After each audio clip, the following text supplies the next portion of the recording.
दिल्ली नगर निगम के चुनाव की उल्टी गिनती शुरू हो गई है। इस बार नगर निगम चुनाव अप्रैल महीने में होंगे।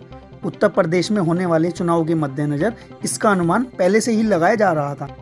दिल्ली के तीनों नगर निगमों के सामान्य चुनाव के लिए राज्य चुनाव आयोग द्वारा रोटेशन के साथ जारी की गई सूची के बाद नगर निगम चुनाव में प्रत्याशी बनने की होड़ में जुटे लोगों में हलचल मच गई है। दिल्ली की 3 नगर निगम उत्तरी, दक्षिणी व पूर्वी नगर निगम में कुल 272 वार्ड हैं, जिसमें उत्तरी व दक्षिणी नगर निगम में 104 व 104 वार्ड हैं, जबकि पूर्वी दिल्ली नगर निगम में 64 वार्ड हैं। अनुसूचित जातियों के सदस्यों के लिए आरक्षित की जाने वाली सीटों की कुल संख्या कुल जनसंख्या में से अनुसूचित जाति की जनसंख्या संबंधित निगम की कुल जनसंख्या के समान अनुपात में होती है, जिसके बाद नियमानुसार उत्तरी दिल्ली नगर निगम में 20, दक्षिणी दिल्ली नगर निगम में 15 व पूर्वी दिल्ली नगर निगम में 11 सीटें अनुसूचित जाति के सदस्यों के लिए आरक्षित की गई हैं।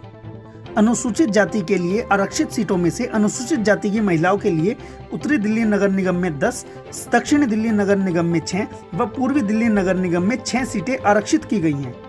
प्रावधान के अनुसार महिलाओं के लिए आरक्षित सीटों की संख्या अनुसूचित जातियों की महिलाओं के लिए आरक्षित सीटों के अलावा अन्य सीटों की कुल संख्या के आधे से कम नहीं होगी, जिसके बाद उत्तरी दिल्ली नगर निगम में 42, दक्षिणी दिल्ली नगर निगम में 45 व पूर्वी दिल्ली नगर निगम में 27 सीटें महिलाओं के लिए आरक्षित की गई हैं, यानी कि 272 वार्ड में से कुल 136 सीटें महिलाओं के लिए आरक्षित की गई हैं।